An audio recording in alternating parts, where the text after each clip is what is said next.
पुढील बातमीकडे. अजितदादांना आचार विचार नाही, सत्ता येईल तिकडे जातात असं हाकेंनी म्हटले. अजितदादांच्या कार्यकर्त्यांमध्ये दम असेल तर मला आज अडवून दाखवा. आज संध्याकाळी बारामतीत येतोय, अडवून दाखवा.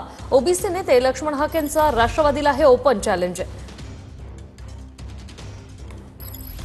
चव्हाणनं तुम्हाला चॅलेंज दिले की जर तुम्ही पुन्हा अजित पवारांवर टीका केली तर राज्यात तुम्हाला फिरू देणार नाही.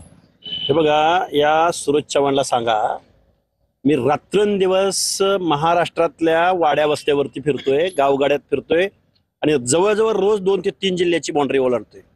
पण सूरज चव्हाणच्या अंगातलं एक खुमखुमी असेल तर मी बारामतीमध्ये आज संध्याकाळी येतोय, पंधऱ्याला येतोय, बारामती शहरात येतोय. तुझ्यात आणि तुझ्या अजितदादाच्या कार्यकर्त्यात तू तर लई चिल्लर आहेस. अजितदादाचे जे कोणी कार्यकर्ते असतील सो कॉल्ड, तरी सगळ्यांना माझं चॅलेंज की मी आज बारामतीत येतोय, तुमच्यात दम असेल तर बारामतीत या. त्यामुळं हे असलं आम्हाला धमक्या, अरे आम्ही सरळ सरळ युद्धात लढणारी माणसं आहोत, लपून छपून नाही.